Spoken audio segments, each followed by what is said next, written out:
আমরা সকলে জানি ঐতিহাসিকদের গ্রহণযোগ্য বক্তব্য মোতাবেক রজব মাসের ২৬ তারিখ দিবাগত রাতেই মেরাজ সংগঠিত হয়েছিল। আমরা এটাও জানি যে রাসূলুল্লাহ সাল্লাল্লাহু আলাইহি ওয়াসাল্লামের জিন্দেগিতে যত বিস্ময়কর মুজিজা ঘটেছে, মেরাজ তার অন্যতম শ্রেষ্ঠ মুজিজা। এই মেরাজের মাধ্যমে রাসূলুল্লাহ যে সব নবীদের মাঝে সেরা, সেটা প্রমাণিত হয়েছে। সুবহানাল্লাহ। প্রিয় নবীজি সব নবীদের মাঝে নেতা, সেরা, এটা অনেকগুলো হাদিসে পাওয়া যায়। কিন্তু মেরাজ হলো একবারে আমলি, কর্মগতভাবে প্রমাণ তিনি সব নবীদের নেতা। কারণ মেরাজ সংগঠিত হয়েছে সপ্তম আকাশের উপরে সিদরাতুল মুনতাহা পার হয়ে, সশরীরে জীবদ্দশায় সজাগ অবস্থায়। এভাবে কোন নবীকে আল্লাহ তাআলা মেরাজে নেন নাই। শুধু একজন ব্যক্তির এভাবে মেরাজ হয়েছে, তিনি আমাদের নবী মুহাম্মাদুর রাসূলুল্লাহ সাল্লাল্লাহু আলাইহি ওয়াসাল্লাম। আমরা হাদিসে পেয়েছি আকাশে আল্লাহর নবীগণ আছেন। রাসূলুল্লাহ সাল্লাল্লাহু আলাইহি ওয়াসাল্লাম নিজে বলেছেন, আমি যখন মেরাজের সফরে গেলাম, তখন আমি প্রথম আকাশে আমার ভাই, আমার নবী, আমাদের বাবা আদমকে পেলাম। বাবা আদম আকাশে শুধু নয়, দুনিয়া থেকে জীবিত আকাশে তুলে নিছেন হযরত ঈসা নবীকে। ঈসা নবী এখনো আকাশে আছে না নাই? রাসূলুল্লাহ বলেন, দ্বিতীয় আকাশে গিয়ে আমি পেলাম দুজন নবীর সাক্ষাৎ, একজন ঈসা আর একজন হযরত ইয়াহইয়া। তৃতীয় আকাশে গিয়ে আমি সাক্ষাৎ পেলাম হযরত ইউসুফের সাথে। চতুর্থ আকাশে যাওয়ার পরে সেখানে আরেকজন নবীকে পেলাম, তিনি হযরত ইদ্রিস আলাইহিস সালাম। পঞ্চম আকাশে গিয়ে সাক্ষাৎ পেলাম হযরত হারুনের সাথে সাক্ষাৎ হলো। ষষ্ঠ আকাশে যাওয়ার পরে নবী মূসার সাথে দেখা হলো। সপ্তম আকাশে গিয়ে দেখি ইব্রাহিম নবী বাইতুল মামুর মসজিদের সাথে হেলান দিয়ে বসে আছেন। সুবহানাল্লাহ। তাহলে আকাশের সফরে অন্য নবীরাও ছিলেন, রাসূল তাদেরকে পেয়েছেন। ইব্রাহিম নবীর সফর সপ্তম আকাশ পর্যন্ত শেষ, কিন্তু আমার রাসূলুল্লাহ সাল্লাল্লাহু আলাইহি ওয়াসাল্লাম কে আল্লাহ তাআলা সপ্তম আকাশে নিয়ে সফর শেষ করেন নাই। কোরআনে আল্লাহ তাআলা বলছেন, ওয়ালাকাদ রাআহু নাজলাতান উখরা ইনদা সিদরাতিল মুনতাহা।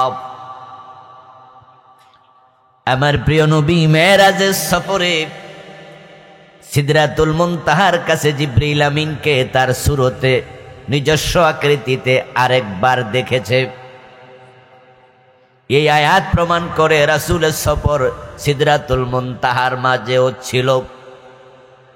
ইব্রাহিম নবী সপ্তম আকাশে সফর শেষ, আর শেষ নবী মুহাম্মদ সাল্লাল্লাহু আলাইহি ওয়াসাল্লাম আরো উপরে গেলেন সিদরাতুল মুনতাহা।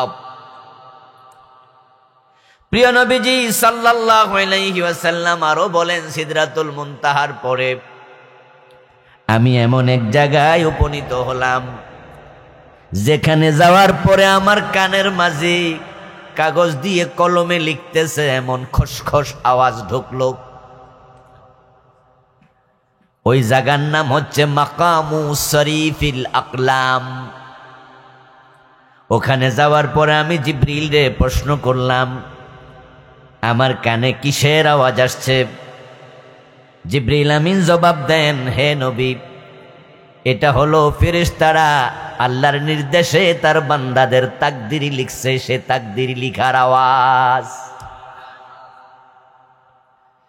প্রতিদিন পৃথিবীতে কত ঘটনা ঘটে, কত মানুষ চলে যায়, কত নতুন করে মানুষ আসে। কত পাহাড় জমিনে সাগরে মিশে যায়, আবার সাগরের মাঝে নতুন করে চর গজায়া যায়। কত কাঙ্গাল বাদশা হয়ে যায়, কত বাদশা জেলখানার কয়েদি হয়ে যায়। কুল্লা ইয়াউমিন হুয়া ফি শান।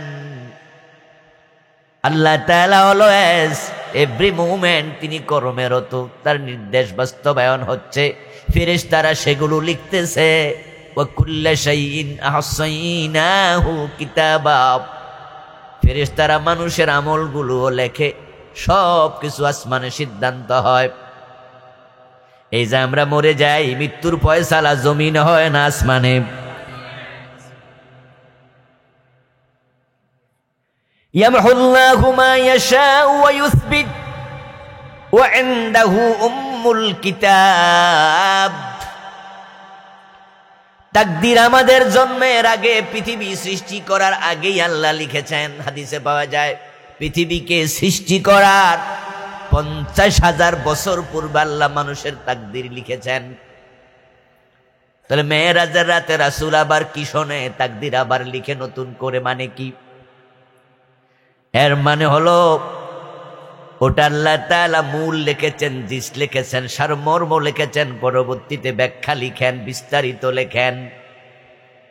যেমন মায়ের পেটে সন্তান আসার পরেও 4 মাস যখন যায়, রুহু দেওয়ার আগে ফেরেশতা এসে তার কাঁধের পাশে বসে আবার তাকদীর লেখে। ফায়াকতুবু আজালাহু ওয়া রিজকাহু ওয়া আমালাহু ওয়া শাকিয়ুন আম সাঈদ। মায়ের পেটে ফেরেশতা এসে ব্যক্তির হায়াত লেখে, রিজিক লেখে, আমল লেখে, ভালো মন্দ লেখে। তাহলে প্রথমে একবার লিখেছে, সেটা হলো জিস্ট, সারাংশ একসাথে, পরে লেখে বিস্তারিত। এই হলো এক ব্যাখ্যা। আরেকটা ব্যাখ্যা হলো তাকদীর পরিবর্তন হয়। হাদিসে পাওয়া যায়, প্রিয় নবী বলছেন, উদউল্লাহ ফাইন্নাদ দুআ ইয়ারুদ্দুল কাযা। তোমরা আল্লাহর কাছে দোয়া করিও, কারণ দোয়া এমন পাওয়ারফুল বস্তু যেটা তাকদীর পর্যন্ত পরিবর্তন করে দেয়। আত-তাকদীরু লা ইয়ারুদ্দু ইল্লা বিদ-দুআ। আত-তাকদীর লা ইউরাদ্দু ইল্লা বিদ-দুআ।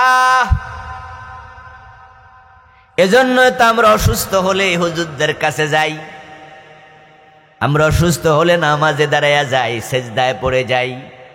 আমরা আল্লাহর কাছে বলি, আল্লাহ তুমি আমাকে মাফ করো, আমারে সুস্থ করো, ঠিক না? আপনার তাকদীরে যদি লিখা থাকে কোনো রোগ,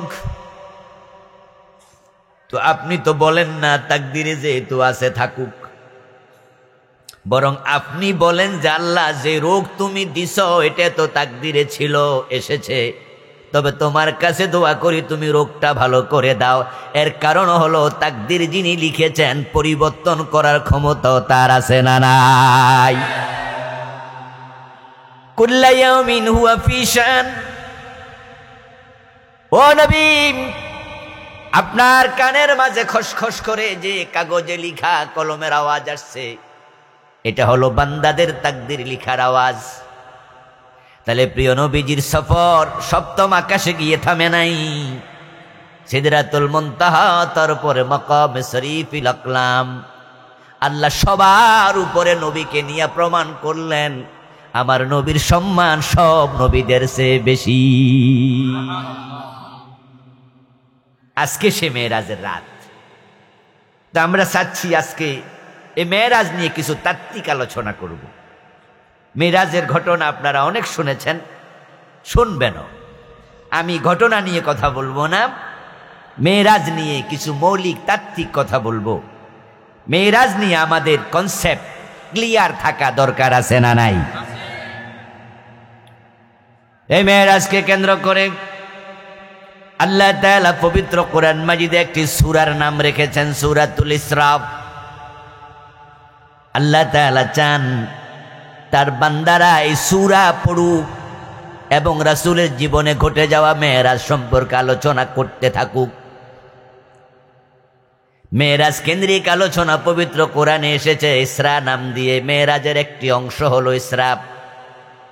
রাসূলুল্লাহ সফরটা রাতের বেলায় ঘটেছে, তাই এটাকে ইসরা বলে। ইসরা শব্দের অর্থ হলো রাত্রিকালীন সফর। মসজিদ হারাম থেকে মসজিদ আকসা পর্যন্ত সফরকে ইসরা বলে, তারপরে মসজিদ আকসা থেকে আকাশ সফরকে মেরাজ বলে। আল্লাহ এই প্রসঙ্গে কোরআনের আয়াত নাজিল করে তিনি বুঝায়া দেন, কিয়ামত পর্যন্ত মানুষ কোরআন পড়তে থাকবে, আর যখনই কোরআন খতম হবে তখন মেরাজের আলোচনাও মানুষের সামনে আসবে। আমার রাসূলের মেরাজ নিয়ে মানুষ আলোচনা করুক, এটাও আল্লাহ নিজে পছন্দ করেন। সুবহানাল্লাহ। এজন্য তিনি নিজে কোরআনে আলোচনা করেছেন। এই মেরাজ প্রিয় নবীজির শ্রেষ্ঠত্বের দলিল।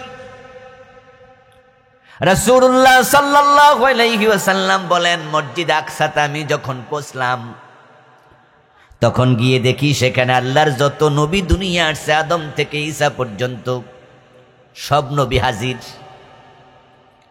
আর একটি বর্ণনায় পাওয়া যায়, আমি যখন মেরাজ শেষ করে রওনা দিলাম তখন মসজিদ আকসাতে এসে দেখি আল্লাহর সব নবী হাজির। কোন একজন আজান দিলেন, তারপর সেখানে আমরা সবাই মিলে 2 রাকাত নামাজ আদায় করলাম। আজানের পরে আমরা নামাজ পড়ব। এখন কে ইমাম হবে আমরা অপেক্ষমান। মনে মনে আদম বাবা ইব্রাহিম ইমামতি করুক, তিনি হচ্ছে জাতির পিতা। হয়তো হযরত ইব্রাহিম মনে মনে ভাবে আদম প্রথম নবী, তিনি করুক। নবী মুহাম্মদ সাল্লাল্লাহু আলাইহি সাল্লাম ভাবে ইব্রাহিম নবী আমারও বাবা, মুরব্বি করুক। এক একজন এক এক ভাবনা করছেন, কেউ সামনে যাচ্ছেন না। এ অবস্থায় জিবরিল আমিন প্রিয় নবীর ডান হাত চেপে ধরে ইমামের জায়গায় দাঁড় করাইয়া দিয়ে বলে, ও নবী, আমার আল্লাহ বলছে আপনি ইমামতি করার জন্য। রাসূলুল্লাহ সাল্লাল্লাহু আলাইহি ওয়াসাল্লাম মেরাজের রাতে সব নবীর ইমাম হয়ে 2 রাকাত নামাজ পড়ালেন।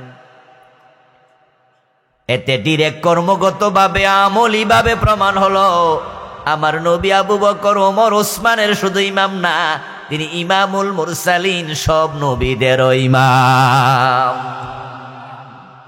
মেরাজটা শুরু হয়েছিল মূলত সালাতুল আতামার পরে। তখন তো ইশারের নামাজ ছিল না, নামাজ তো ফরজ হলো মেরাজে যাওয়ার পরে, আসার পথে, নাকি? তো রাসূল যখন রওনা দিলেন, হাদিসে পাওয়া যায় প্রিয় নবী সাল্লাল্লাহু আলাইহি সাল্লাম বলেছেন, এ বইতে আমি মেরাজ নিয়ে 41টি হাদিস এনেছি। তো হাদিসগুলো পড়ছি, লিখেছি, আলহামদুলিল্লাহ এগুলো তাজা আছে আমার। প্রিয় নবী বলেছেন যে আমি সালাতুল আতামা পড়ে ইশারের টাইমে 2 রাকাত নামাজ রাসূল পড়তেন অভ্যাসগতভাবে। ঘুমানোর আগে আল্লাহকে সেজদা দিয়া 2 রাকাত পড়ে ঘুমাতেন।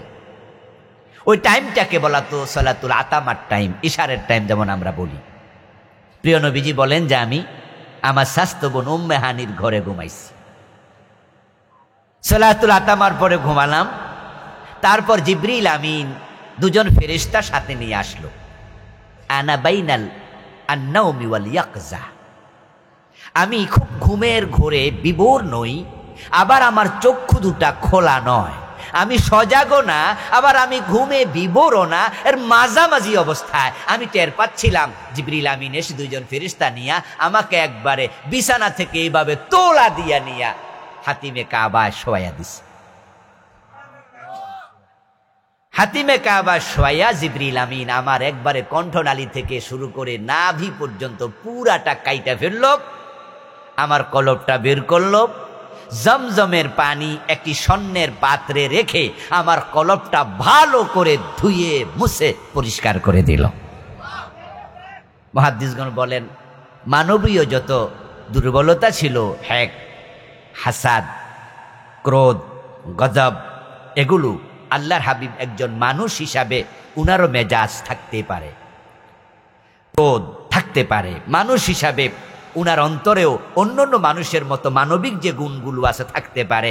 এই জন্য আল্লাহ তাআলা চাইলেন যে না, মানবিক দুর্বলতা আমার নবীর ভিতরে আমি থাকতে দেব না, তাই সফরের আগে জিবরিলকে দিয়া পরিষ্কার করে দিলেন। সুবহান। তারপরে এবার 2টা পাত্র আনলেন জিবরিল আমিন। একটা পাত্রে ভর্তি ছিল ঈমান, আর একটা পাত্রে ভর্তি ছিল হিকমা। আমার কলবের মাঝে ঢেলে দিলেন। আমার কলবটাকে ঈমান এবং জ্ঞানে পরিপূর্ণ করে দিলেন। তারপরে এবার আমার কলবটা যে জায়গায় ছিল সেখানে রাখলেন। ফাতবাকাহু, তারপর বুকের মাঝে এভাবে হাত দিয়া জিবরিল আমিন হাতটা মুছে নিলেন। আমার বুকটা জোড়া লেগে গেল। তারপর সেখান থেকে বোরাকে করে আমি মেরাজে চলে গেলাম। ফাতাইতু মক্কাতা ক্বাবলা সুবহ, তারপর মেরাজ শেষ করে আমি সুবহে সাদেকের পূর্বে মক্কায় ফিরে আসলাম। মক্কায় ফিরে এসে আমি ঘর থেকে গিয়ে হাতিমে কাবায় দাঁড়ালাম। এর মাঝে পাশ দিয়া হেঁটে যাচ্ছে আল্লাহর দুশমন আবু জেহেল। সে হাঁটতে গিয়ে আমারে দেখে বলতেছে, ভাতিজা কি খবর, নতুন কোন নিউজ আছে নাকি? তুমি তো আমরারে নতুন নতুন কত খবর শোনাও। আমরা জন্ম থেকে জানি আমাদের খোদার সংখ্যা হলো 360। লাত আমাদের খোদা, মানাত আমাদের খোদা, উজ্জা আমাদের খোদা, হুবল আমাদের খোদা, ইয়াসাব আমাদের খোদা, নায়েলা আমাদের খোদা। আমাদের মক্কার ভিতরে বাহিরে, আল্লাহর ঘরের ভিতরে বাইরে 360 খোদার দেবতা আছে। আর তুমি হঠাৎ কইরা মক্কায় এসে বলো লা ইলাহা ইল্লাল্লাহ, আল্লাহ মাত্র কয়জন? তুমি দাবি করলে এক খোদা, আর কোন খোদাই নাকি নাই? আমরা জানি মানুষ পরে যাবে শেষ, আর তুমি বলতেছো না মরার পরে নাকি আবার জীবিত হওয়া লাগবে, তারপরে নাকি জীবনের হিসাবও দেয়া লাগবে। 2-10 বছর আগে কি করছি আমারে তো মনে নাই, এসব হিসাব নেবে আবার কে? কে মনে রাখবে? কত নতুন নতুন খবর তুমি দেও। ও বাতিজা, সকালবেলা দাঁড়ায় আসো হাতিমে কাবাতে, নতুন কোন খবর আছে নাকি? মানে রাসূলুল্লাহকে একটু মশকরা করছে। এ ভাতিজা কি খবর? আল্লাহর হাবিব বলে, চাচা ইন্টারেস্টিং খবর আছে, খুব দারুণ খবর আছে। আবু জেহেল বলে, কি খবর? কই যে গত রাতে আমি মসজিদে আকসায় গেছি। সুবহানাল্লাহ পড়েন।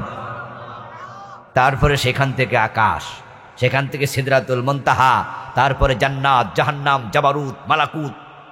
আরে আল্লাহ, ভাতিজা থামো, এত লাগবে না, আসমান টাসমান বাদ দাও। মসজিদে আকসায় কালকে রাতে গেছো, আবার রাতে রাতে ফিরছো? বলে, হ্যাঁ চাচা, এসো বেসাদেকের আগে ফিরছি। আবু জেহেল কয়, এতদিন ধইরা পাগল কই, পাবলিক খায় না, বিশ্বাস করে না, আজকে হে এমন কথা শুনাইতাছে, আজকে হে নিজের লোকেরাও পাগল বলবে। নাউজুবিল্লাহ পড়েন। কারণ মক্কার লোকেরা জানতো মসজিদে আকসা, মসজিদে হারাম থেকে যেতে 40 দিন লাগে। কয়দিন? তাফসীরে কাশফ প্রণেতা লিখছে 40 দিন সময় লাগতো যেতে। তাহলে যাইতে 40 দিন লাগলে আসতে কতদিন? 80 দিন। দূরত্ব হলো 765 মাইল। আকাশপথে দূরত্ব গুগলে সার্চ দিলে পাবেন। মসজিদে হারাম থেকে মসজিদে আকসার দূরত্ব 1232 কিলোমিটার। আজকের এই দিনে এটা যাইতে আর আইতে হয়তো বিমানে গেলে তো 30 মিনিটের ব্যাপার, ঠিক কিনা? কিন্তু তৎকালীন যুগে তো ওট ছাড়া কোনো বাহন ছিল না। ঘোড়া নিয়া মরুভূমি পার হওয়া যেত না, পিপাসায় মরে যাবে। গাদা দিয়ে পার হওয়া যাবে না, একমাত্র ওটে ছিল মরুভূমির জাহাজ। ওরা জানতো যে ওট নিয়ে গেছে, ওট নিয়ে আসছে। 40 দিন 80 দিন। আর আব্দুল্লাহর বেটা বলে কিনা রাতে বলে গেছে, রাতে বলে আবার আইছে। আমার রাসূল বলেছেন যে হ্যাঁ, আমি তো গেছি সালাতুল আতামার সময়, ফিরছি সুবহে সাদেকের আগে দিয়া। যদিও বাংলাদেশের হুজুররা আবার একটু বাড়াইয়া না কইলে মজা পায় না, এজন্য আমাদের হুজুররা অনেকে ওয়াজ করার সময় বলে যে না, মেরাজ হয়ে গেছে, এই 1-1.5 মিনিট 2 মিনিটের ভিতরেই শেষ। আইসা দেখে হুজুর পানি গড়াইতাছে, ঘরের দরজার কড়া এখনো নড়তাছে, এবং বিছানাটা যে রাসূল শুইছিল আইসা দেখে বিছানার মাঝে শরীরের গরমটা এখনো রইছে। এ জাতীয় কাহিনীগুলো বাড়াবাড়ি, এর পক্ষে কোনো দলিল পাওয়া যায় না। আল্লাহর হাবিব সাল্লাল্লাহু আলাইহি সাল্লাম বললেন যে আমি মেরাজে গিয়েছি, আল্লাহ আমাকে নিয়েছেন সিদরাতুল মুনতাহার পরে মাকামে শরীফে আকলাম পর্যন্ত, তারপরে জান্নাত জাহান্নাম আমি দেখেছি। কিন্তু এর বেশি রাসূল গিয়েছেন এটা পাওয়া যায় না, কোনো দুর্বল হাদিসেও নাই। অথচ আমাদের দেশে আমরা যখন মেরাজ নিয়ে কথা বলি, একদল নাস্তিক, তারা মানে না, তারা করলো সারাসারি। আর আমরা যারা মেরাজ নিয়ে আলোচনা করি, আমরা করছি বাড়াবাড়ি। কিছু লোক তো ওয়াজ করতে গেলেই বলে আল্লাহ নবীকে আরশে আজিমে নিয়ে গেছে। এই ওয়াজ আপনারাও শুনে থাকবেন যে মেরাজের রাতে রাসূল আরশে গেছে। ইভেন আরশে ওঠার সময় জুতা পায়ে দিয়া উঠছে। রাসূল চাইছিল জুতা খুলতে, আল্লাহ বলছে হুজুর খুইলেন না, আপনার পায়ের ধুলার জন্য আরশে আজিম অপেক্ষা করছে। আমরা ছোটকালে ওয়াজ শুনা কত সুবহানাল্লাহ কইছি। এ বই লিখতে গিয়া খুঁজা দেখি অতীতের মুহাদ্দিসরা লিখছে যে এগুলোর কোনো অস্তিত্ব নাই, এগুলো কেউ বানাইয়া ঢুকাই দিছে। মেরাজের আলোচনা আসলে এই আলোচনা আমরা শুনি। সিদরাতুল মুনতাহা যাওয়ার পরে ফাতাখারা জিবরিল ফাকালা ওয়ালাউ তাকাদ্দামতু খাতওয়াতান লাহাতারিকান্না। জিবরিল আমিন সিদরাতুল মুনতাহা গিয়ে বললেন, ইয়া রাসূলুল্লাহ, উপরে আর আমি যেতে পারবো না, যদি এক কদম যাই আমি জ্বলে পুড়ে ছাই হয়ে যাব। আপনি একাই যান, আপনি আর আপনার আল্লাহ দিদার করেন। জিবরিল আর যায় নাই। এই ওয়াজ কি আপনারা শুনছেন? অথচ হাদা কিযবুন কাবীহুন, বড় মিথ্যা কথা। আমার প্রিয় ভাইয়েরা, কুরআন হাকিমের একবারে উল্টা ওয়াজ। প্রখ্যাত মুহাদ্দিস আব্দুল্লাহ ইবনু সিদ্দিক আল উমারি রাহিমাহুল্লাহ আল বুসিরি লিখেছেন মাদিহুর রাসূলিল আযম।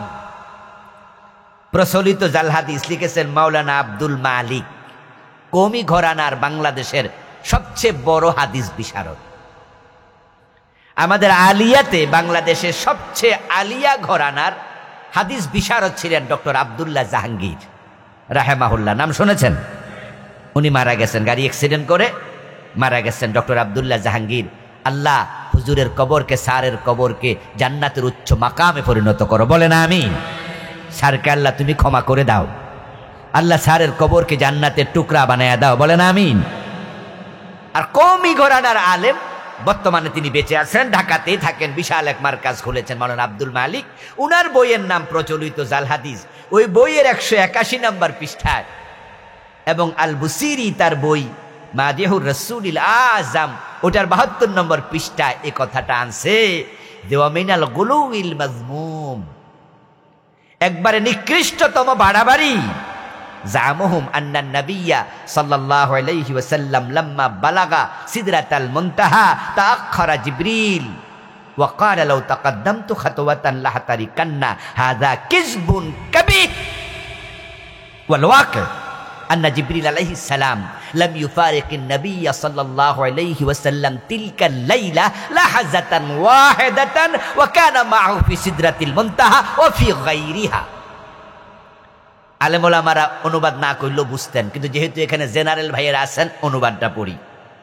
এরূপ ধারণা করা নিকৃষ্ট বাড়াবাড়ি যে যখন রাসূল সাল্লাল্লাহু আলাইহি ওয়াসাল্লাম সিদরাতুল মুনতাহায় পৌঁছেন, তখন জিবরিল আমিন পিছনে হটে যান এবং বলেন, যদি আমি আর এক কদম অগ্রসর হই তাহলে জ্বলে যাব। এটি একটি মিথ্যা এবং বাজে কথা। বরং উক্ত রাতে জিবরিল আলাইহিস সালাম এক মুহূর্তের জন্য রাসূল সাল্লাল্লাহু আলাইহি ওয়াসাল্লামের সঙ্গ ত্যাগ করেন নাই। সিদরাতুল মুনতাহা সহ অন্য যত জায়গায় সেই রাতে সফর হয়েছে, জিবরিল আমিন মক্কায় পৌঁছা পর্যন্ত সব সফরে রাসূলের সঙ্গেই ছিল। তাহলে নাস্তিকরা করলো সারাসারি, ওরা প্রবলেম সামনে দাঁড় করে কয় মেরাজ ঠিক না। আবার আমরা হুজুররা করলাম বাড়াবাড়ি। আমার বন্ধু জিবরিল আমিন গেলে জ্বলে যাবে, অথচ আল্লাহর কোরআন কি বলে ভালো করে শুনুন। আল্লাহ তাআলা বলেন, আল্লাযীনা ইয়াহমিলুনাল আরশা ওয়া মান হাওলাহু ইউসাব্বিহুনা বিহামদি রাব্বিহিম। বাংলা অর্থ হলো যারা আরশ বহন করে আছে ফেরেশতা, এবং আরশের চারপাশে যারা আছে তারা আরশ কান্দে নিয়া চারপাশে গোল হইয়া দাঁড়ায় আল্লাহর তাসবিহ পড়ছে। ওয়া তারাল মালাইকাতা হাফিনা মিন হাউলিল আরশি। ও নবী, আপনি তাকালে দেখবেন আরশে আজিমের চারপাশে ফেরেশতারা গোল হইয়া দাঁড়ায় আছে, সবাই দাঁড়ায়া দাঁড়ায়া সুবহানাল্লাহ পড়ছে, সুবহানাল্লাহ। ইয়াহমিলু আরশা রাব্বিকা ফাওকাহুম ইয়াওমাইযিন সামানিয়া। আরেক আয়াতে আল্লাহ কোরআনে বলে আপনার রবের আরশ 8 জন ফেরেশতার কাঁধে আছে। কয়জন ফেরেশতা? আচ্ছা, যে 8 জন ফেরেশতা কাঁধে লইয়া খাড়া রইছে আরশ, ওরা কি জইলা পুরা গেছে? তো আরশের চারপাশে যারা গোল হইয়া খাড়াইয়া তাসবিহ পড়তেছে হেরা জইলা গেছে? ফেরেশতাদের নেতাকে? মাশাআল্লাহ, বলেন ফেরেশতাদের নেতাকে? তো জিবরাইল কয় আমি এক কদম গেলে জইলা যামু, হেরা কান্দে লইয়া খাড়া রইছে, কেউ জ্বলে না। এটা কথা হইল?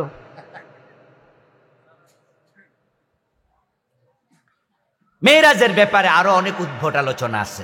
এই বইটা পড়বেন, আপনারা মজা পাবেন। একবারে কাহিনী তো হাদিস দিয়ে সাজানো, তাফসীর থেকে সাজানো। আমাদের দেশে আমরা শুনেছি রাসূল যখন আরশে আজিমে নাকি গেছেন, আল্লাহ জিজ্ঞাসা করছে, হে দোস্ত, দোস্তের বাড়িতে দোস্ত গেলে তো কিছু নে, তা আপনি কি নিয়ে আইছেন? তখন রাসূলুল্লাহ বলছে তাহিয়াতু লিল্লাহি ওয়াস সালাওয়াতু ওয়াত তাইয়্যিবাত। আল্লাহ কইছে আসসালামু আলাইকা আইয়ুহান নাবিয়্যু। আব্দুল্লাহ জাহাঙ্গীর স্যারের লেখা হাদিসের নামে জালিয়াতি, এই বই রেফারেন্স আমি দিয়েছি পৃষ্ঠা নাম্বার সহ। উনি লিখেছেন, অন্য অন্য মুহাদ্দিসরা লিখেছে, আমি এনেছি যে এই আত্তাহিয়াতুর কাহিনী মেরাজে ঘটছে, কোনো হাদিসে নাই। আচ্ছা, মেরাজের ব্যাপারে 50 জন সাহাবীর রওয়ায়াত আছে। ইবনে কাসির রাহিমাহুল্লাহ উনার তাফসীরে একাই এনেছেন 25 জনের হাদিস। এত হাদিস থাকতে গল্প গুজব বানায়া মিছা কথা কোনো দরকার আছে? আচ্ছা, আপনারা বলুন তো, শরীয়তের কোনো ব্যাপারে কি বানাইয়া বলার অধিকার আছে? ইসলাম তো এমন একটি ধর্ম যেটা থাকবে কমপ্লিটলি নিট অ্যান্ড ক্লিন, যেখানে নতুন কিছু ঢুকবে না, যা আছে তার সামান্য কমবে না, ঠিক কিনা? আমার প্রিয় ভাই, দেখুন রাসূল বলতেছে আবু জেহেলের কাছে, চাচা এই হলো ঘটনা। আবু জেহেল এবার বলতেছে, শোনো, আমি যদি 2-4 জন মানুষ ডেকে আনি, বাতিজায় কাহিনী শুনাইতে পারবানি? আবু জেহেল মনে মনে ভাবতেছে, এমন কাহিনী ঘটলো যেটা মানুষ শুনলে তো পাগল বলবে, আর পাবলিক যখন পাগল বলা শুরু করবে তখন বেডা নিয়ে আবার অস্বীকার করে। নাউজুবিল্লাহ। সৌর অন্যেরা কি মনে করে, ভালো মানুষ অন্যেরা কি মনে করে? দেখবেন সমাজে যারা একটু সহজ সরল মানুষ, তারা কি জিতে বেশি না ঠকে বেশি? কথা বলেন, কথা বলেন। সহজ সরল মানুষরা কি জিতে বেশি না ঠকে বেশি? ঠকার কারণটা কি? সে নিজে যেমন সরল, অন্যরাও মনে করে সরল, তাই তার মানুষ ঠকে। আবু জেহেল তো বাটফার, কি বাটফার নাম্বার 1 না?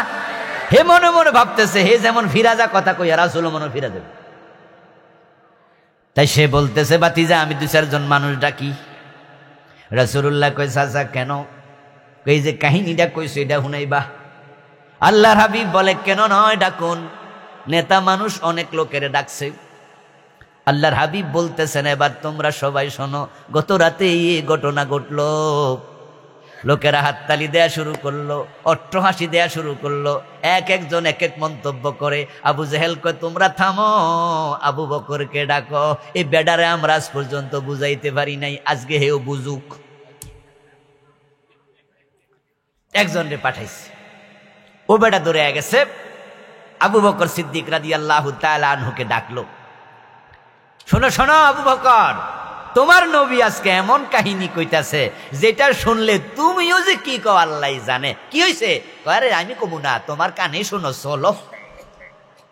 আবু বকর সিদ্দিক আসলেন, রাসূলুল্লাহর সামনে গেলেন, গিয়ে রাসূলকে সালাম দিয়ে প্রথম প্রশ্ন করলেন। আমি হাদিসটি এনেছি। আবু বকর সামনে এসে বলতেছে, ইয়া রাসূলুল্লাহি আইনা কুনতাল লাইলা কাদ ইলতামাসতুকা ফি মাকানিকা ওয়া লাম আজিদকা। সুবহানাল্লাহ পড়ে ফেলেন। আবু বকর এসে রাসূলুল্লাহকে সালাম দিয়ে বলে, ইয়া রাসূলুল্লাহ, গত রাত আপনার এই মক্কায় কত খোঁজাখুঁজি করছি, যে যে জায়গায় আপনি থাকেন আমি আপনারে খুঁজা মক্কায় পাইলাম না। আগে বলেন, আইনা কুনতাল লাইলা, গত রাতে আপনি ছিলেন কোথায়?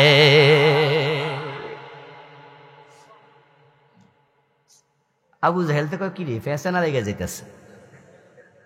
হাতিমে কাবায় দাঁড়াইয়া ভোরবেলায় আব্দুল্লাহর ছেলে কইতাছে গত রাতে সে কই গেছে, আর আবু বকর আইয়া কয় গত রাতে খুঁজা পাই নাই, তাহলে দুই দিয়ে 4।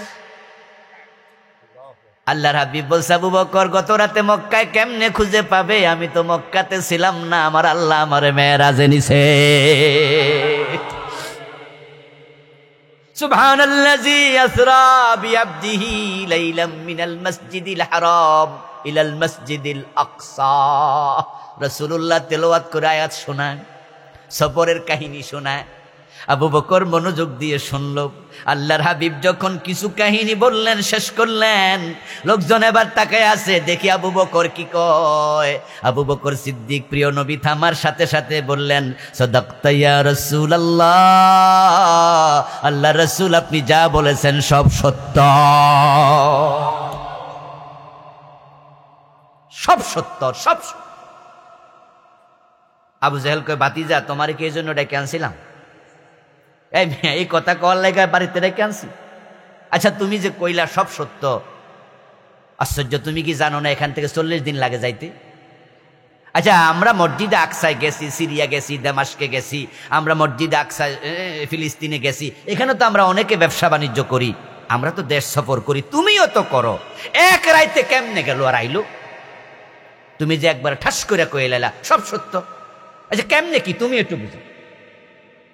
আবু বকর সিদ্দিক জবাব দেন চাচা যান, আমি তেমন এক লোকের মুখ থেকে মেয়েরাজ সম্পর্কে শুনলাম, যিনি আগে বলেছেন আল্লাহ আছে, না দেখে মেনে নিয়েছি। তিনি বলেছেন জান্নাত জাহান্নাম আছে, না দেখে বিশ্বাস করেছি। তিনি বলেছেন ফেরেশতা আছে, না দেখে বিশ্বাস করেছি। তিনি বলতেছে রাতে মেয়েরাজে গেছে, তাহলে আমি অঙ্কের হিসাব কেন মিলাবো? আমি তাই বিশ্বাস করে নিয়েছি, আমার রাসূল মিথ্যা কথা বলে না।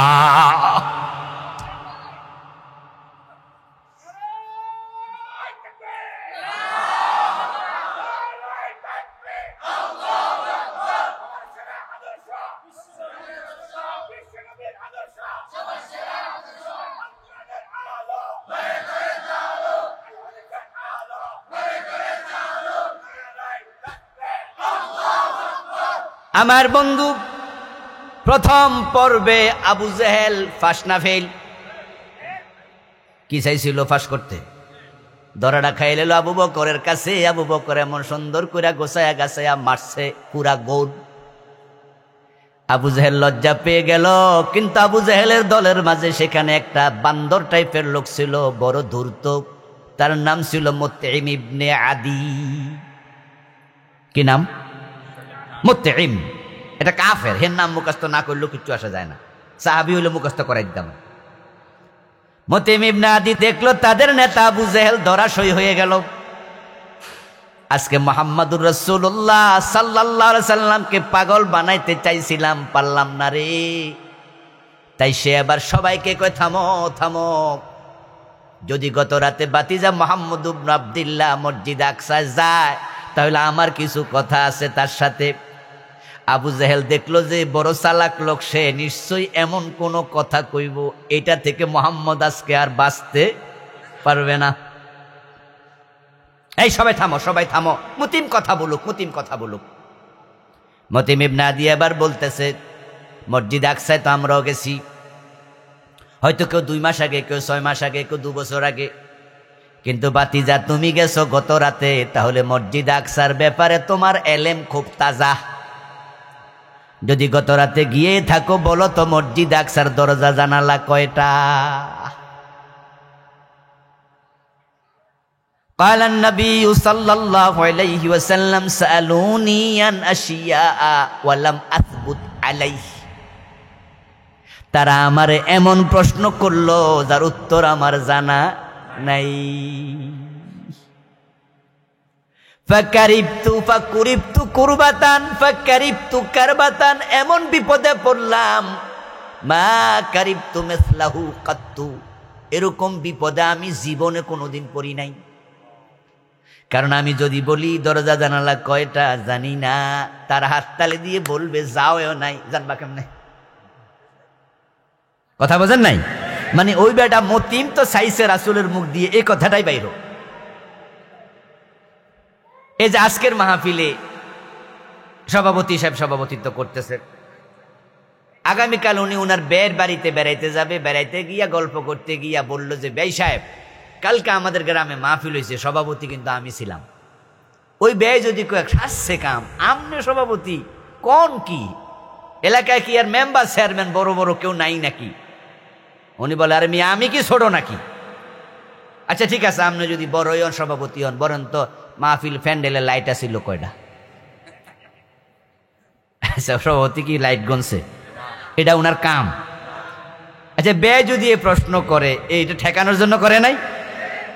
তো মতিম ইবনে আদিও জানে মুহাম্মদ ইবনে আব্দুল্লাহ যদি গত রাতে মসজিদে আকসা যায়, কিন্তু এমন প্রশ্ন করবো যে উত্তর দিতে। এখন একটা ফত আছে আন্দাজা কইয়া দেওয়া। রাসূল যদি বলতো মোট জানালা আছে ৬৭টা, দরজা আছে ২৩টা, বিশ্বাস না হইলে গন্যা চাও। আন্দাজে একটা কথা বলা যায়। এবার আপনারা বলুন তো, আমার নবী কি আন্দাজে কথা বলে? নবীর জন্য কি সাজে? যদি আমরা হুজুররা কত কথাই তো আন্দাজে কই, সাপের কিসা, ব্যাঙ্গের কিসা, বাঘের কিসা, মাহফিলে আসলে এমন ওয়াজও করে যেটা হাদিসেও নাই, কোরআনও নাই, ইতিহাসের বইতেও নাই। সাবধান, সব বক্তা সকল আলেম ওলামাদের খেদমতে আরজ করছি, আপনার মুখ থেকে যে কথা বের হবে সাবধানে বলবেন।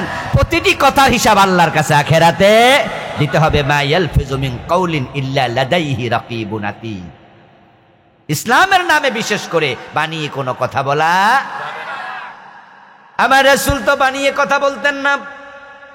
মা ইয়ানতিকু আনিল হাওয়া ইন হুয়া ইল্লা ওয়াহয়ুন ইউহা। ওহী ছাড়া রাসূল তো কথা বলতেন না। এখন মসজিদ আকসার দরজা জানালা কয়টা রাসূল তো জানে না। তাই তিনি বলেন, এমন বিপদে পড়লাম, যদি বলি জানি না তাও বিপদ, আর মিছা কথা কওয়ার সুযোগ নাই, কইলে এটাও তো বিপদ। এখন কি করি? ফাজাল্লাল্লাহু লিল বাইতাল মুকাদ্দাস ফাতাফিকতু আখবিরুহুম আন আয়াতিহি ওয়া আনা আনজুরু ইলাইহি। হঠাৎ করে দেখি আমার আল্লাহ জিবরিল আমিনের হাতের তালুতে পুরা বাইতুল মুকাদ্দাস পাঠাইয়া দিছে। ফাজাল্লাল্লাহু লিল বাইতাল মুকাদ্দাস, ডাইরেক্ট আল্লাহ আমার সামনে তুলে ধরছে। জিবরিল আমিন আমার সামনে বাইতুল মুকাদ্দাস হাতের তালুতে এনে আবার ঘুরাইতেছে। ফাতাফিকতু আখবিরুহুম আন আয়াতিহি ওয়া নানজুরু ইলাইহি। আমি এবার চোখে দেখে দেখে গনে গনে বলতে শুরু করেছি। আমার প্রিয় ভাইয়েরা, রাসূলুল্লাহ সাল্লাল্লাহু আলাইহি ওয়াসাল্লাম উনি বলতে পারলেন না, বিপদে পড়লেন, নিজে বলছেন, সহিহ মুসলিমের হাদিস। এতে প্রমাণিত হয় তিনি গায়েব জানতেন না। গায়েব জানলে বিপদে পড়তেন না। গায়েব জানলে জিবরিল আমিন বাইতুল মুকাদ্দাস হাজির করার প্রয়োজন ছিল না। অথচ আমাদের একদল ভাই কয় রাসূল গায়েব জান, আবেগ দেখাচ্ছে, অথচ গায়েবের মালিক শুধু কে? গায়েব শুধু কে জানে? এটা আল্লাহর সিফাত, অন্যকে শামিল করলে শিরক হবে। আল্লাহর হাবিব সাল্লাল্লাহু আলাইহি ওয়াসাল্লাম মেরাজের রাতে সফর শেষ করলেন। আমি শুরুতে বলেছি আমি সফর নিয়ে আলোচনা করব না, তাত্ত্বিক কিছু কথা বলবো মৌলিক। সফর শেষ করে রওনা দিলেন। ষষ্ঠ আকাশে এসে দেখেন নবী মূসা আলাইহিস সালাম। দেখে রাসূলকে প্রশ্ন করলো, বিকা উমিরতা ইয়া মুহাম্মাদু, ও রাসূল মুহাম্মদ চলে যাচ্ছেন বুঝি? জি, আল্লাহ যেহেতু আপনাকে সফরে এনেছে, নিশ্চয় কিছু না কিছু আপনাকে দিছে। আমি জানতে চাই কি দিয়েছে। রাসূলুল্লাহ জবাব দেন, ফরজাত আলাইয়া 50 ফি কুল্লি ইয়াউমিন ওয়া লাইলা। আল্লাহ আমার দিন এবং রাতে মিলাইয়া 50 ওয়াক্ত নামাজ দিছে। কত ওয়াক্ত? মূসা আলাইহিস সালামের উপর আল্লাহ রহম করুন, আলাইহিস সালাম, আলাইহিস সালাম, আলাইহিস সালাম। আমরার বড় উপকার করছে রে ভাই। সাথে সাথে আমার নবীরে কয়, ও নবী 50 ওয়াক্ত নিয়ে বাড়ি যায়েন না, উম্মত এত ওয়াক্ত পারবে না। আল্লাহর কাছে বলেন আল্লাহ যেন কিছু কমায়া দেয়। আমার রাসূল আল্লাহ কমায়া দাও। আল্লাহ কয় 10 কমাইলাম। পরে আবার কয় 40 পারবো না, আবার যান। রাসূল চাইছে, আল্লাহ কয় আরো 10। মুসা নবী কয় 30, কয় জি, কয় বাড়ি যাইয়েন না, এগুলা লইয়া উম্মত পারবে না, আবার কমান আল্লাহর কাছে। কয় আল্লাহ কয় আরো 10। এইভাবে 4 বারে 40। মুসা নবী কয় আবার যান, আল্লাহ কয় আরো 5, থাকলো কত? নবী মুসা যদি রাসূলকে বারবার আমাদের উপকার করার জন্য না পাঠাতেন আল্লাহর কাছে, তাহলে 50 লইয়া বাড়িতে আইলে উপায় ছিল না। এখন 5 ওয়াক্ত, তাতে মুসল্লি পাওয়া যায় না, 50 হইলে ইমাম পাওয়া। কথা কি ঠিক নেই? আচ্ছা 50 ওয়াক্ত নামাজ হলে আমরা কি ইমামতি করতাম নি? আর ইমামতি করলে বাড়ির বউ থাকতো নি? সারাদিন মসজিদে থাকলে বউ তো কবে মসজিদে থাও, যাও তোমার মতো জামাই আমার আর। আচ্ছা 50 ওয়াক্ত নামাজ থাকলে যে ওয়াজে আইছেন, এত কোনো ওয়াজে থাকতে পারছেন নি? এর মাঝে তো 5-6 ওয়াক্ত বরণ লাগতো না, বা আরো বেশি। সুবহানাল্লাহ। মুসা নবী উপকার করছেন আমরা। আল্লাহর হাবিবকে মুসা নবী আবার জিগায় কি খবর, কয় 5। মুসা আলাইহিস সালাম বলে না, পারবে না, উম্মত পারবে না। আমি উম্মত চালাইয়া জানি উম্মত কি জিনিস, এরা 5ও পড়ব না, আপনি আবার যান, আরো কমান। রাসূলুল্লাহ বলে সাআলতু রাব্বি হাত্তা ইস্তাহিয়াইতু ওয়া উসাল্লিমু আরদা। আপনি বলছেন আমার রবের কাছে আমি প্রার্থনা করছি, কমাইতে কমাইতে 5-এ আইছে, আমার শরম লাগে, আমারে আর ধাক্কায়েন না, আমি আর যামু না। বরং আল্লাহরে আমি কইছি উসাল্লিমু আরদা, আল্লাহ আমি খুশি মনে মাইনা নিছি। 5 ওয়াক্ত নামাজ রাসূলকে আমি খুশি মনে মেনে নিয়েছি। এবার উম্মত জবাব দিতে হবে, খুশি মনে আমাদেরও মানা দরকার আছে না নাই? 5 ওয়াক্ত নামাজ মানা দরকার আসেনি? জীবনে নামাজ ছাড়বেন না, রাজি আছেন? মেরাজে সবচেয়ে বড় হাদিয়া নামাজ, নামাজ, নামাজ, নামাজ, নামাজ, নামাজ। রাসূলুল্লাহ সাল্লাল্লাহু আলাইহি সাল্লাম যখন এই কথাটা বললেন, আমি মেনে নিয়েছি। সরাসরি আরশে আজিম থেকে আল্লাহ আমার রাসূলকে ডাক দিয়া বলে, ইয়া মুহাম্মাদু লা ইউবাদদালুল কাউলু লাদাইয়া ইন্নাহুন্না খামসু সালাওয়াতিন ফি কুল্লি ইয়াউমিন ওয়া লাইলা লিকুল্লি সালাতিন ফাযালিকা খামসুন। ও নবী মুহাম্মদ সাল্লাল্লাহু আলাইহি ওয়াসাল্লাম, আমার সিদ্ধান্তে হেরফের হয় না। আমি আল্লাহ 50 বলেছি, 50 মানে 50। আমি 50 রেখে দিলাম, তবে 45 ওয়াক্ত কমালাম। আপনার উম্মত 1 ওয়াক্ত নামাজ পড়লে 10 ওয়াক্তের সওয়াব দিয়ে দেব, 5 ওয়াক্ত পড়লে 50-এর সওয়াব পেয়ে যাবে।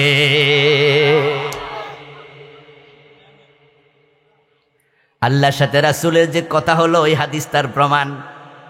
প্রিয় নবীজি বলছেন, ইদা কামা আহাদুকুম ফি সালাতিহি ফাইন্নাহু ইউনাজি রাব্বাহু। আমার উম্মতেরা শোনো, তোমরা যখন নামাজে দাঁড়াবা, তোমরাও তোমাদের আল্লাহর সাথে কথা বলবা। ইদা ক্বালা আলহামদুলিল্লাহি রাব্বিল আলামিন ক্বালা তাআলা হামিদানি আবদি। ইদা ক্বালা আর রহমানির রহিম ক্বালা তাআলা আসনা আলাইয়া আবদি। ইদা ক্বালা মালিকি ইয়াউমিদ্দিন ক্বালা তাআলা মাজ্জাদানি আবদি। বান্দা এক আয়াত পড়ে আল্লাহ আরশ থেকে জবাব দিয়ে কথা বলে। নামাজ আল্লাহর সাথে বান্দাকে কাছাকাছি নিয়ে নেয়। আমার প্রিয় ভাইরা, নামাজের ব্যাপারে যত্নবান হবেন। এই মেরাজের রাত আজকে যাচ্ছে। এই রাত্রিকে কেন্দ্র করে বাংলাদেশের কিছু কিছু মসজিদে আজকে হালুয়া রুটি দিতেছে। কেউ কেউ 2 রাকাত করে করে 6 নিয়তে 12 রাকাত নামাজ পড়তেছে। কেউ কেউ মেরাজকে কেন্দ্র করে আগামী দিন রোজাও রাখতেছে। আমার প্রশ্ন হলো, এই যে মেরাজকে কেন্দ্র করে আপনারা নামাজ পড়লেন 12 রাকাত, রোজা রাখবেন কালকে অথবা আজকে আপনারা বিশেষ ইবাদত করতেছেন, আল্লাহর নবী সাহাবারা কি এই রাতে এই জাতীয় কোনো ইবাদত করেছে? দলিল খোঁজা দরকার আছে না নাই? ইসলামে দলিলবিহীন কোনো ইবাদত চলতে পারে না। আল্লাহর হাবিবের কোন সাহাবী মেরাজকে কেন্দ্র করে কোনো রোজা রাখেননি। রেখেছেন আল্লাহর হাবিবের 3টি রোজার সুন্নাহ, আইয়ামে 20, 13 তারিখ, 14 তারিখ এবং 15 তারিখ। আপনি যদি সেই রোজা রাখতে চান কোনো অসুবিধা নাই। কিন্তু আজকে কি চন্দ্র মাসের 13 তারিখ, 26 তারিখ, তো 26 তারিখ কিসের রোজা? মেরাজ উপলক্ষে 12 রাকাত নামাজ অস্তিত্ব নাই। নফল নামাজ আপনি যখন মনে চায় যেভাবে মনে চায় পড়তে থাকেন। সূর্য যদি না ওঠে, মাকরু সময় যদি না হয়, সূর্য মাথার উপরে না থাকে, সূর্য না ডোবে, কিন্তু আজকে রাত্রে কেন্দ্র করে 12 রাকাত আপনি পেলেনটা কোথায়? মেরাজ কি বিশ্বনবীর জীবনে প্রতি বছরই ঘটছে? কয়বার হয়েছে? তো তাহলে আপনি আজকে রাত্রে মেরাজের রাত বলবেন কিভাবে? আপনি বলবেন মেরাজ সংগঠিত হওয়ার রাত। আমি কি বুঝাইতে পারতেছি? এটা মেরাজের রাত তো আজকে না, এটা তো মেরাজ ঘটেছিল যে রাতে, সেটা মেরাজের রাত। আজকে হলো সেই তারিখ। যেমন ধরেন আপনার দাদা মারা গেছে জানুয়ারি মাসের 20 তারিখ, পরবর্তী জানুয়ারি মাসের 20 তারিখ যখন আসে তখন আমরা কি বলি যে আজকেও দাদা মারা যাবে? না, এটা হলো তার মৃত্যুর রাত। এই জন্য মেরাজ কেন্দ্র করে কোনো নতুন ইবাদত চালু করা যাবে না। মেরাজে প্রিয় নবী জান্নাত জাহান্নাম কি দেখেছেন বিস্তারিত আলোচনা বইটিতে আছে। আরো বাড়াবাড়ি সারাচারে নিয়ে অনেক কথা আছে। 11:30 পার হয়ে গেল, আমি আর সামনে যেতে চাই না। এই বইটি স্টেজে পাবেন। আমার লেখা আরো 6টা বই, মোট 7টি বই আছে। সর্বশেষ আমি লিখেছি ওহির আয়নায় পরকাল। আলহামদুলিল্লাহ, 400 পৃষ্ঠার লম্বা বই।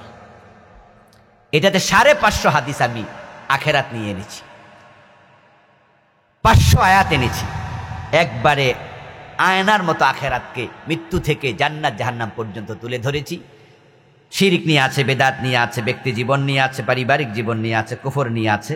বইগুলো যাদের পক্ষে সম্ভব দোয়ার পরে সংগ্রহ করার আহ্বান রাখছি। ইনশাআল্লাহ এই মাঠেই আগামীকাল আবার তাফসীর মাহফিল অনুষ্ঠিত হবে। সদল বলে আগামীকাল উপস্থিত হবেন, এ আহ্বান রেখে আমরা দোয়ার মাধ্যমে শেষ করতে চাই। আল্লাহুম্মা আমিন। اللهم أنت السلام ومنك السلام تباركت يا ذا الجلال والإكرام ربنا لك الحمد كما ينبغي لجلال وجهك وعظيم سلطانك يا رب لك الحمد كما أثنيت على نفسك والصلاة والسلام على نبينا محمد وآله وأصحابه أجمعين ربنا ظلمنا أنفسنا وإن لم تغفر لنا وترحمنا لنكونن من الخاسرين ربنا آتنا في الدنيا حسنة وفي الآخرة حسنة وقنا عذاب النار رب ارحمهما كما ربياني صغيرا أي رب العالمين 2 দিন ব্যাপী তাফসীর মাহফিল কবুল করে নাও।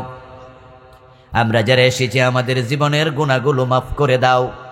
আমাদের সালাম তোমার বন্ধুর রওজা মুবারকে পৌঁছায়া দাও। আমাদের কারো মা নাই, কারো